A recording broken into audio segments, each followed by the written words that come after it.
They're not yet. Okay, first thing I'm going to say, I really don't like microphones. I worked for 4 years at a Boy Scout camp. We had 400, 500, 600 kids at our campfires, and we didn't have microphones, so I would yell out, but I know the camera's trying to watch this. So, in addition to being an entrepreneur, I actually come from a family of accountants and bookkeepers. And when I was 16, starting my first business, my dad pounded record keeping, doing your accounting into my head, and it kind of passed on a little bit. My sister's actually now at WP Carey finishing her degree in accounting, and so I know a lot about accounting. I do accounting for my business, and I wanted to try and bring some business-related brown bags back to this stage a little bit. So this is going to be one of a couple in a series talking about accounting. And today we're going to talk about going paperless. And so I pulled some things out of my filing cabinet here, and I wanted to show you. So I got a unused square reader. They were giving them away, I guess, for like a buy a $10 gift card at Apple. It's easier than getting it shipped to you. I have my business cards. Box my business cards. Here are some paper clips that aren't clipping paper. And then 2 external hard drives.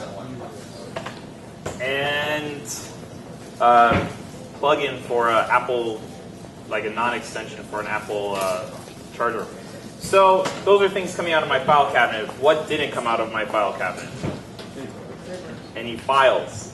Because I don't like them. I hate paper. And I have gone paperless in my company. And I talked a little bit about this with a CPA. I talked a little bit about this with other business people. And I want to make one thing clear right now. I am not a CPA. I am not with the IRS. So the suggestions I give you, please take them as suggestions and don't make any decisions.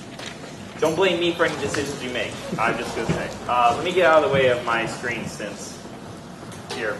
So I guess next time I should choose an opposite contrast because of the bright lights in this room. But why would you want to go paperless? You can be like me. You hate paper. You can be like a gangplanker and you're constantly working off-site or just from your computer, or you go from an on-site work with a client to someplace like Gangplank to then doing a lot of work at home, and you don't want to carry around all these papers that you need. And then what ends up happening when we work like this too is that we become so distant from our paper records that we let it back up and we don't make the time because it's not there in your face. So that's a consequence of the way we work in our mobile work environment that we created here at Gangplank, is that we, the business people, get separated from one of the most important aspects of running a business, which is keeping the paper records for your taxes. Another reason to go paperless is that it allows you easy access to your records, basically from anywhere. So I brought this with you because this is actually has 10 years of one business, 3 years of Bonanza, which is how long we've been in business, and then 4 years of another business on it. In addition to all my personal taxes and stuff like that. Now don't go coming and stealing this because it is password protected and all that. But this represents what would take one of those big clunky aluminum file cabinets that we all used to have.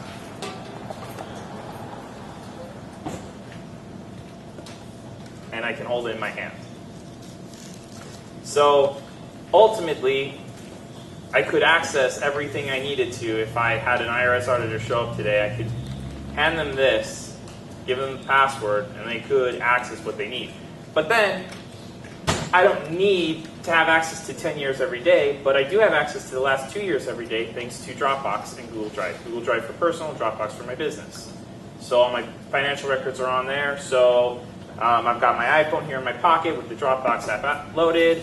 I got a question. Hey, how much did you pay for this last time you were here at this store? Oh, we need to buy computers at the Orchard for our classroom.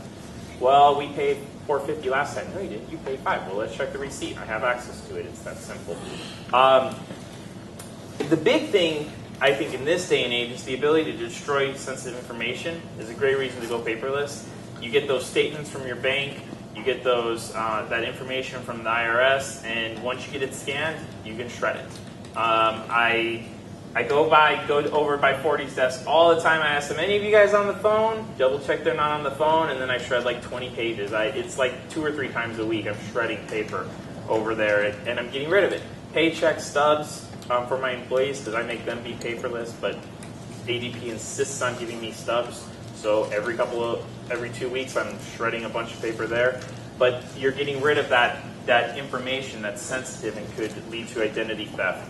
Finally, like I already said, filing and storing takes space, money, and time. Money because you need the cabinets, the folders, the staples, the paper clips. Money, space, obviously, and then time. But I put a little asterisk next to time right there because, well, there's a different kind of time in doing digital storage.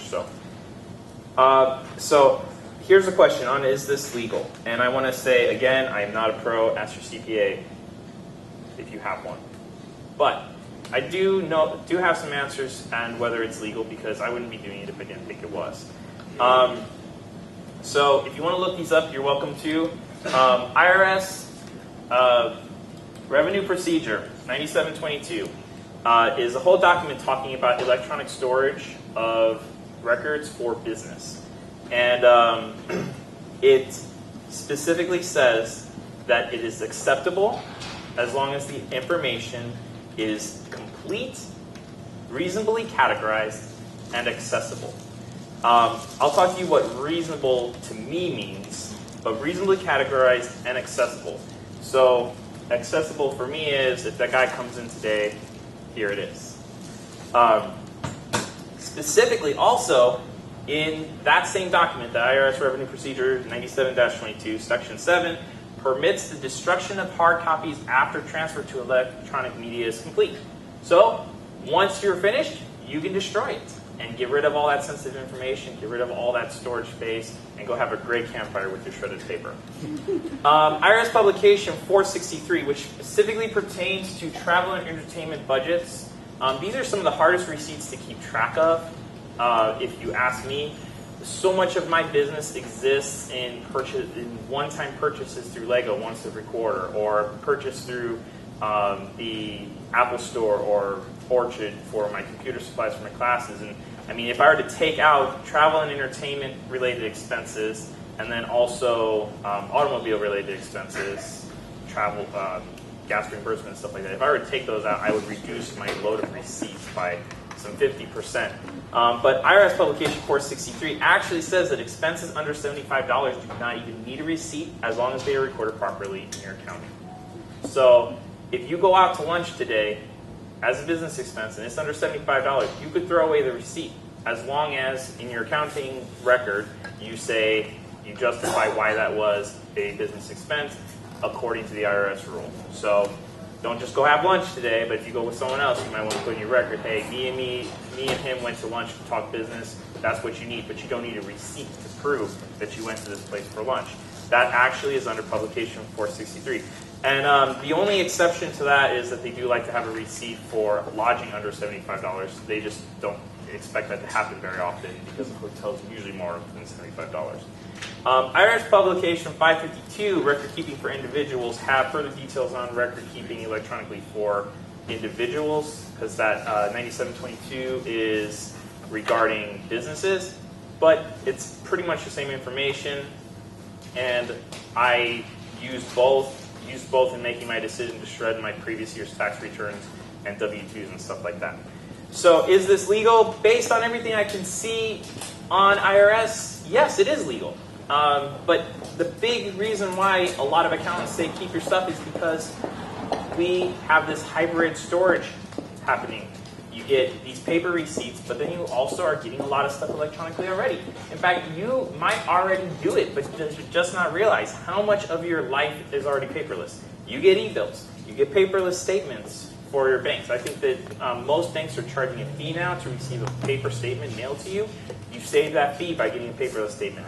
Get a discount on your cell phone plan if you receive a paperless statement. So we're all already doing this. And those records are being stored right now, maybe on Verizon's website or your bank's website. But you're not getting that paper. So if IRS comes and audits you later this year, and they're going to ask to see your cell phone records, you're just going to go access the electronic version of it because you probably are not downloading and saving a paper one yet. And this is part of why that word complete comes into the picture. And that's why a lot of accountants are saying, well, save your paper. Because if your electronic is not complete, then that paper is the fallback. And so we're going to talk a little bit about that. But then what about those recurring payments? I'm a member, my company is a member of Dropbox. That's $15 a month, I think. No, $5 a month. I don't get a receipt for that. I could go to Dropbox and find the statements, but I don't get a receipt for that. I don't even download those receipts because that is a business service. So we're already doing so much of our business completely electronic anyway. What people think is because you get a paper, you have to save it. That doesn't necessarily mean that. We just got to focus on the completeness. So now there's lots of ways to do it, but my company owns the Xerox workstation over there by the arcade games. We call it BRE because that's the first few digits on its serial number. And it's a high-speed scanner. That's what I've transferred all of my business records to in the last 2 years using BRE. And there are instructions at the workstation how to scan. It's free to any Gangplank user to do scanning. And then you just go to this little website, which if you forget, don't worry, I'll tell you. I sit over there. And then you just click on scan, and there are all your documents. Download them, delete them, you're good. Delete them off the printer, download them to your computer, and then you get to categorize them. So renaming and storing your files is the big thing. Now remember how I said accessible? How you do that, it needs to make sense to you, number one, because you're the one who's going to more than likely be the only person who sees those records. So it needs to make sense to you how you store it. For me, at least the first 2 years, we're considering a change for this year. It's been just using the date and time of the purchase, a description of where it was and the amount, and I'll show you in a second. But I know, and specifically the revenue procedures state that if you wanted to name it by a unique ID, and then have that unique ID in a database, explain it, that's acceptable as well, and there are other suggestions in the IRS documents. When complete and accessible, I like to say that I need my mom, who's not very tech savvy, to be able to look at my records and understand what's going on.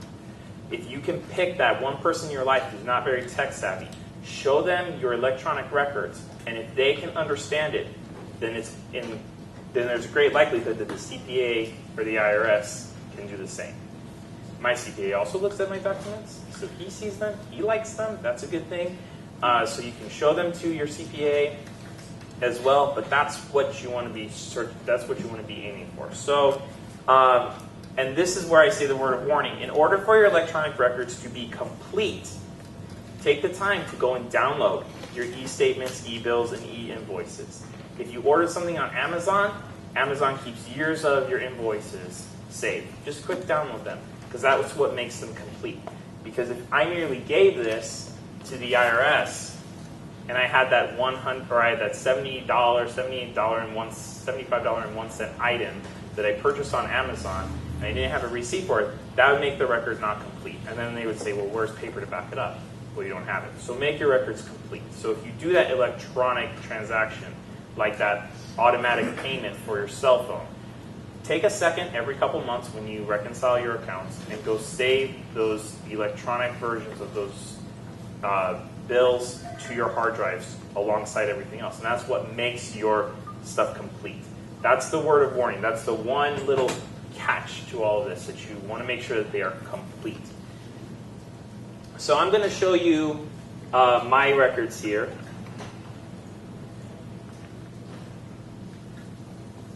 So can you see pretty well? Yeah. I have folders that have receipts for like my assets, like depreciation schedule and stuff like that. You can see bank statements and bill statements. And over here, receipts. This is where most of the files occur. Like a purchase order is more for information only. Payroll records, obviously you want to have those. But the receipts is where a lot of stuff goes on. And so here I have my to-do, which are my receipts that I haven't entered into my software, my accounting software yet. And unknown, we don't talk about that folder. That's for when the IRS asks me. I'm like, oh, that's where that receipt goes. Just kidding. Unknown is not even categorized into, hasn't even been renamed yet. So it's just a raw scan 0007 file or something like that. Kind of like that one, which should be in the unknowns folder. So you see that I have the years, and then inside of the years, inside of the years, I have the accounts. So these should match up with your current liabilities, your current assets, accounts on your accounting software, and then, so Wells Fargo checking, that's our main checking account. And then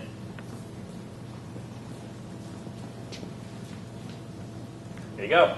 The computerized date, so 2012-131, the price, the place, and then a quick description.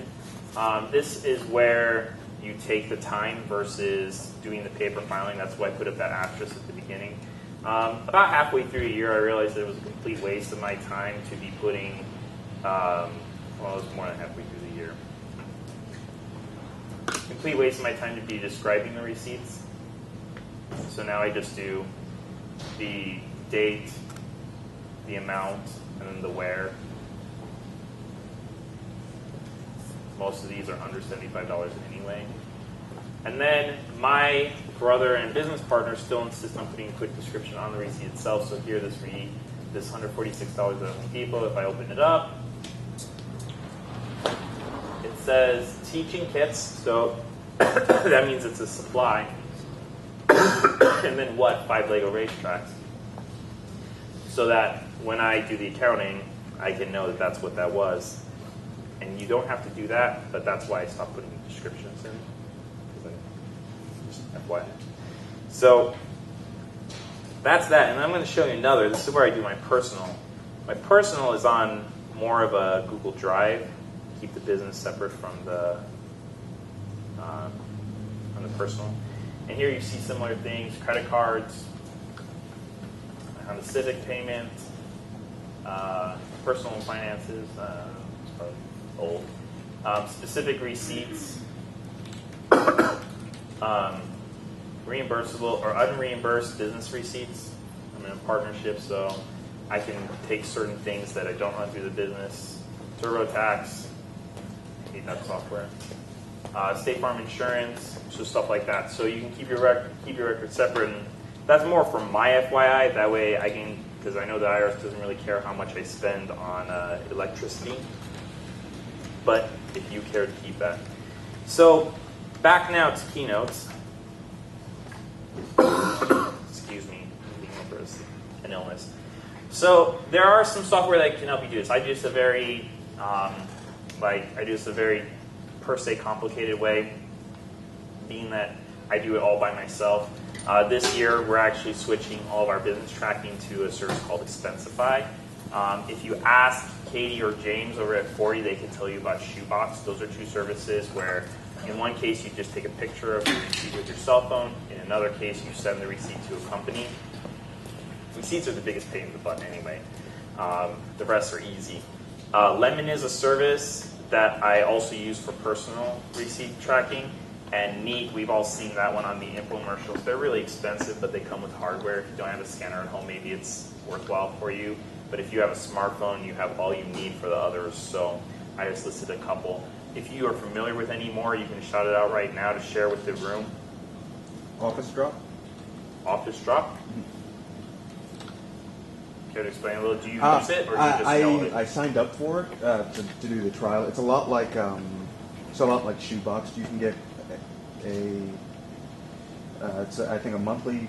You can sign up for a monthly membership, or you can do it per envelope. You can send in either an envelope with receipts, or you can send in a full legal box, and they'll scan whatever documents that you send them, scan them, and you can opt to have it sent back to you or have them shredded. So they do the hard work for you. Yeah.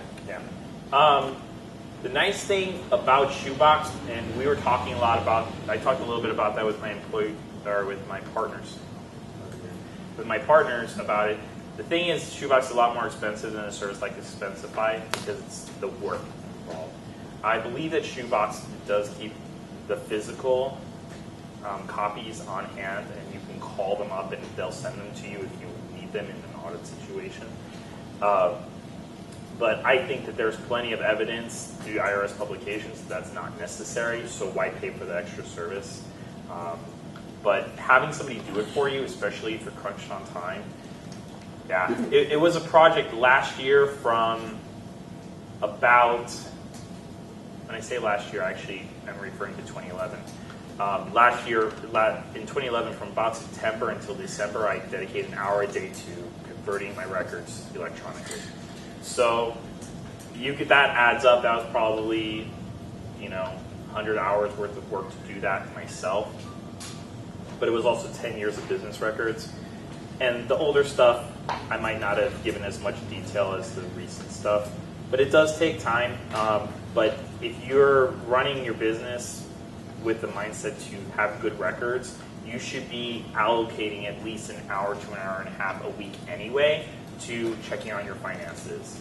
In fact, a lot of like those business self-help books talk about being on top of your finances as being one of the key tips to running a successful business. So I don't mind the hour I spend scanning receipts, because that's an hour I spend thinking about them, understanding where that money is being spent. But if you're really crunched on time and you want someone to do it for you, shoebox door, office drop. Anybody else have anything any suggestions for services? Yeah. Pro on go expense. What is it? Pro on go expense. Pro on goal? On go, G-O, it's kind of all one word. Okay. But it seems they have like a web portal access, and it integrates with QuickBooks and different things. You can do customized spreadsheets for your expenses and things like that. You scan your receipts in. There you go. Yeah. So similar to the other ones as well. I think that I listed the Neat because it is something that you do at home. It's got the hardware and the software together. I don't know if it's Mac compatible. That would be a problem for most Gangplankers. All right, so if anybody has anything they'd like to add to that, any suggestions? Do you have experience doing electronic record keeping for your company or whatever you do? So quick recap though, it's definitely worth it for getting rid of that extra closet in your house that's full of paper, that filing cabinet that's unsightly, or just having space in your filing cabinets to store things like 5-hour energy and business cards. As far as I can tell, and as far as the advice I've gotten from my CPA and the resources online, it is legal to do full electronic record keeping, and in this day and age, it makes sense. This makes sense to me. And it's not that hard, depending on whether if you use a service or do it yourself. It doesn't take that much time, but it's definitely a good step in keeping yourself organized. And I do believe, like I said towards the end, that if you have a procedure to do it, it's going to help you keep on top of your stuff, maybe even a little better.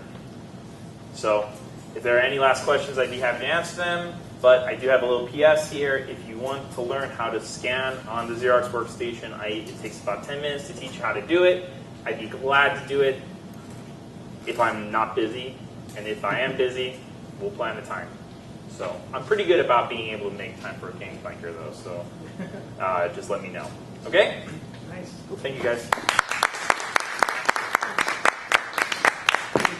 Quick question. Yeah. You're using the scanner for your receipts, or you're using your iPhone? This year, so starting in 2013, we're using our iPhones. We use the scanner. One of the things that I can teach you, one of the aspects of me teaching somebody how to scan is teaching them how to make a custom scan area for a receipt, because that's the one pain in the butt about using that is when you're doing a receipt, you can't use the document feeder, so you're doing them one at a time. You can use the document feeder on the workstation to do almost anything really fast. Like it can scan 60 pages in about a minute. It goes really fast. And so when I was focusing on converting my files or my paper files to electronic, I was spending about 20 minutes doing the scanning, 40 minutes doing the naming and filing, and yeah. So if you do older records, like things that make sense to us when we were doing our paper records, as an example, when I was running my online sales company in 2003, 2004, I would put all of my sale records in a folder by month. So when I converted those files to electronic, I just scanned the entire folder and said, this is sales March 2003. And that was all I felt I needed at that time. So what works best for you, if you're doing old stuff, it can be a lot easier. It's the current stuff that I add a lot of detail to, which you may or may not decide you need. But just remember, you want your records to make sense to somebody who's not tech savvy to guarantee that it'll make sense to somebody who might be auditing your records. And to answer your question, I have not been audited either, so I haven't had that experience.